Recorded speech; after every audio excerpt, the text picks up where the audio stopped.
everyone. Today is going to be a chilled out Q&A video. I've had kind of a strange couple of weeks. I got really sick. I mean, I'm diabetic, so no matter what, I get really sick. The joys of having an autoimmune disease. And then I wasn't really up to feeling like really making any artwork. Last week's video was actually pre-filmed before I got sick, so that was helpful. And then I decided to spend 80 hours making a bird. But she's beautiful, so that's all good. I also thought this video could be a really cool check-in type video to ask what you guys want to see. I obviously like making videos, and I'm always interested in knowing what content you like to do, because I like mixing it up. I don't like every single week being just a speed paint video, but I know lots of you like speed paint videos. So just let me know what kinds of videos that you like, whether you want to see more tutorials, more challenge type videos, more sit down videos like this, talking about art supplies, art books, something like that.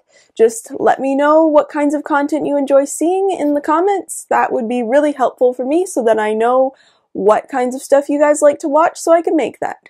So you guys had lots of questions, so let's get straight into them. Question 1. How long have you been into art? It's all really beautiful, by the way. Oh, thank you. I think I've answered this before, but I've always been kind of artistic and enjoyed creating things as a kid. But in grade 7, we had a piece poster competition, and I won it for my school. And then I won the regional competition as well. So it went pretty high up, and that's kind of when I first started to care more, I guess, because it wasn't just like, oh, make things in school that everyone has to make. This was actually something beyond that. But then in grade 8, I was planning on going into a specialized kind of a high school that had specialized art programs. And originally I wanted to go in for instrumental music, but in order to do that, you had to have instrumental music and either drama or dance, which neither one of those was going to happen. So I decided to try and go into the visual arts program, which I did ultimately end up getting into, and then did not actually go there for school. But that's kind of when I also, again, started caring more and seeing it as something more important, even though it was kind of my backup plan. But then after that, I ended up getting really sick, and I ended up not going to that school, and I ended up being homeschooled. And so kind of to fill in that void of time of nothingness, I ended up really getting into artwork. I started making paper craft models a lot, and they ended up getting tons of international recognition. Some of them are actually in a book I have. Different humongous websites ended up picking them up.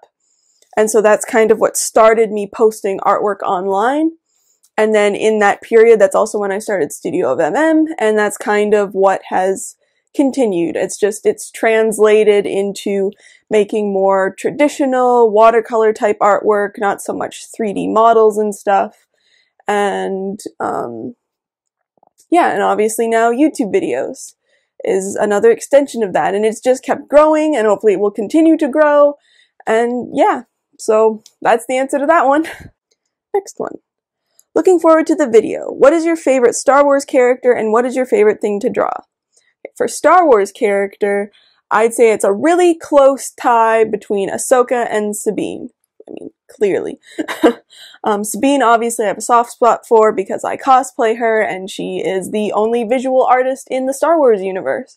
But Ahsoka, I really love her character design. I mean, both of them are great characters, but I think Ahsoka edges Sabine out just slightly.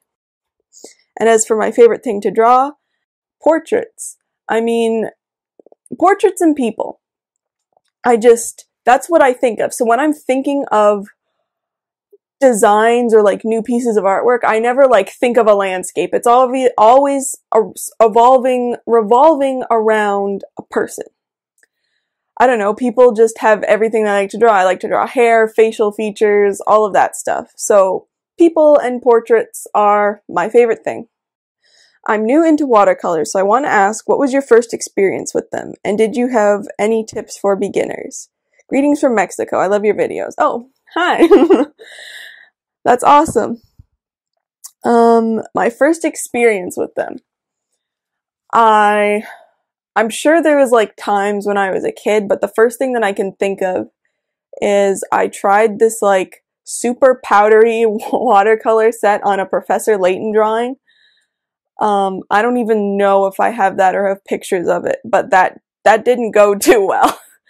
But then after that, I know I had this better quality tin of, I probably still have it somewhere, tin of watercolor pans, and I did 3 small paintings. Those I have pictures of, so I'll put them here. 3 small paintings, and that's kind of when I started looking into more surrealist color palettes. So they were all a person, but they weren't like realistic colors. And then after that, I'm pretty sure that's when I first tried those colors. So that was probably the first watercolor painting from like current time period. So the very first time that I can remember wasn't great. The second time was a lot better. But that also could have been I was more interested in trying to make them work. And those watercolors actually were pretty good because I ended up using them for one of my most famous paintings. I'll put that here because that's all I had at the time. Any tips for beginners? Tips.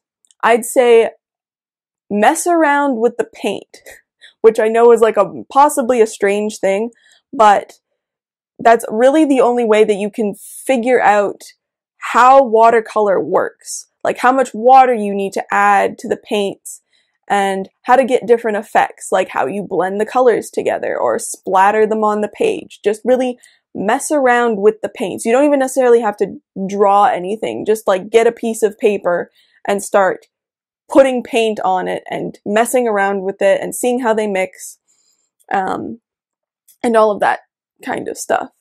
Another tip might be is maybe try them out when you're coloring in like line art or something, like even if it was a coloring page, just because you don't have to worry so much about the edges and stuff. You're coloring something in, so you get to test out how the watercolor works without having to worry about it creating the image, if that makes sense. You're just coloring something, as opposed to actually like painting something. I don't know if that makes sense, but try coloring something in before you try and like go lineless and free for all with the paint. Do you have any favorite video games? Lots. Number 1 series is The Legend of Zelda. My favorite Legend of Zelda video game was Twilight Princess, but now it's Breath of the Wild. I mean, as far as like, if you could only play one video game for the rest of your life, Breath of the Wild, hands down. But yeah, Twilight Princess, I still love Twilight Princess. If they combined like Twilight Princess with a Breath of the Wild type style, all in, that would be it. There would never be anything that could touch that for me. I mean, I was so obsessed with Twilight Princess, like I've made a life-size Link and Midna paper craft. Like, put those pictures here because, yeah, I'm slightly crazy, or was. But yeah, I also really like, well, I'm super into Nintendo games mainly. So obviously Zelda games, Mario Kart, all the Mario games. Professor Layton, I really love. Pokemon, obviously. I really love Journey, like the art style of Journey is amazing. And obviously I really love Star Wars, so Battlefront has been played. I'm really into racing games, so Forza. But yeah, Breath of the Wild for ultimate favorite, and Legend of Zelda for favorite series. Do you have a favorite drawing? Not really. I have a collection of favorites. But if I had to pick, I don't know if I should pick one. I think the most meaningful painting I've done is Time Will Tell, which is this one. Because after I did that one, that's kind of when I thought that traditional art was actually possibly a valid option for me, because before that I've kind of only had really done 3D models and paper crafts and stuff like that. But that painting got a ton of recognition, and that's kind of when I started to think that more 2D art was an okay possibility for me. I actually don't have it anymore. The person that it's of has it. But yeah, I think for sentimental reasons, that one is the top one for me. But I obviously have favorites for each time. For each year now, I've done like on Instagram and Twitter and stuff, my like top for the year, because I know it's interesting because my favorites are very rarely other people's favorites. I mean, for like reaction to them and views and whatever. So I always think it's interesting to know what the artist's favorite works are, because lots of the time they don't match up to the audience's favorites. How old am I? I think I've answered this before, but I'm 21 right now and I'll be 22 in May. I think. Yeah. What watercolors do you recommend for beginners? Again, I have a video about all watercolor supplies for beginners, which I will have carded before or now. I'll card it here again if I can. The short form of that is if you are planning on continuing with watercolor, like you're really sure that you are going to want to be using watercolor for a long time, like kind of like buying your first Copic set, that kind of idea, like you know you want to get into this, but you don't currently have the supplies. I always say the Winsor Newton Cotman palettes if you have the money. They're not that expensive, they're technically student grade colors, but I know it's sometimes harder for people to find depending on where you live. But that is the palette that I still use today. That is the main one that you see in the videos that I make all the time. I've just added some different colors, but the majority of what I use is the Cotman palette. They obviously make them in different sizes, so if you don't want to spend a ton of money right away, I'm pretty sure there's a 6 color or 12 color set that you can get. They come in pans and tubes, which is really good too, because if you buy into one of the pan sets, you can then replace the colors with the tubes, because if you didn't know, watercolor tubes and pan colors are basically the same thing. It's just the pan colors have had time to dry, so you just reactivate them with water, whereas the tube ones are in more liquid form. So yeah, that's one of the really good things, is that if you run out of a color or you're getting low on a color with the Cotman colors, you can go and replace single colors pretty easily if you are able to get Winsor Newton Cotman in your country or area or whatever. Another thing, I'm not sure if I actually mentioned this, but there are lots of different, more inexpensive companies that make tube sets that actually can be pretty good. Tube watercolors are generally more pigmented than, well, like, if you're looking at less expensive options, tube watercolors generally could be better than pre-panned watercolors. Especially the chalky ones are not that great just because of how they're made. They don't have the same binding component that normal watercolor paints do. So that's why they don't have the pigment and the consistency. But lots of tube watercolors do have that binding agent, just like panned colors. So you can buy an inexpensive tube set and put them in a palette or pans or whatever, and you could be good to go. I haven't tried any inexpensive ones for a while, so I'm not sure how things would go. But another tip would be, if you can't find watercolor or you're not sure how pigmented something could be, you can water down acrylic paint and get a similar effect. The only downside to using acrylic paint like watercolor is that when it dries, like on your palette or whatever, you can't reactivate it.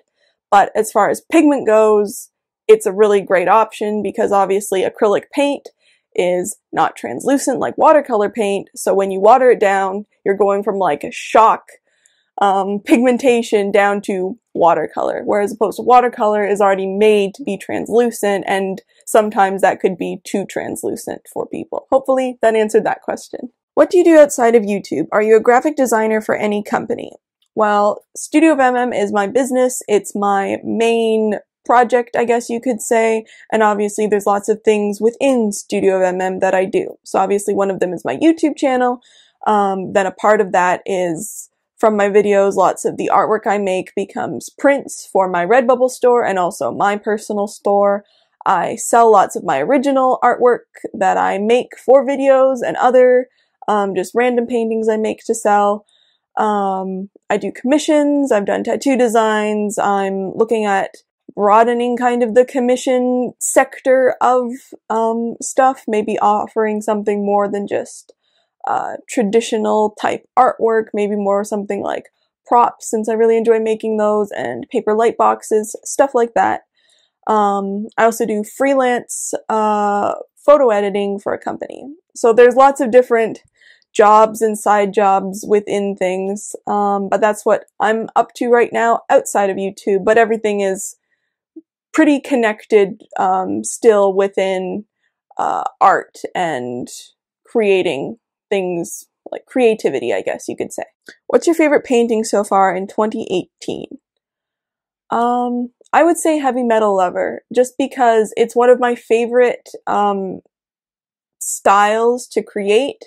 The splashy ink and the splashy watercolor. So they're really fun to make, and I also really love the way that they look in the end. I know I don't get to do that style as much as I maybe would like. That's kind of one of the things I'm hoping to start doing soon, is more paintings that aren't necessarily for YouTube that I maybe create to sell that are more in that style. But yeah, Heavy Metal Lover. I also really like Dark Side, but Heavy Metal Lover. Do you recommend art school? I'm having a hard time choosing if I should be self-taught or get a degree. I'm not the person to ask about school. I think it depends on what you want to do, because obviously school for certain types of art could be useful, like if you're wanting to go to school for animation or you're wanting to go to school for graphic design. I think, like, yeah, it depends on what you're hoping to do, because school can help you get in contact with lots of job opportunities and obviously teach you skills. But if you're looking at more what I do, like, I didn't go to any kind of art school. I mean, I barely did high school. So if you're looking at just more creating paintings, maybe to like sell, do commission work, that kind of stuff, if you are someone that thrives off of school settings and think you could learn something, then it might be worth it. But I think it just depends really on what you're hoping to do and what you feel would help you the most. And that's everything for right now. Like I said before in the video, I would really appreciate it if you would leave a comment letting me know what kinds of content you would like to see more from me. I'm not gonna like stop making any of the content. I just really want to know what you guys like to watch. Like if you like to watch longer content that's a little more chatty and sit down type things like this, or you really like speed paint videos or tutorials or challenge videos, all of that good stuff. So let me know please in the comments. I would really appreciate that. But yes, hopefully you enjoyed this chilled out Q&A. Thank you so much for watching, and I'll see you in my next video.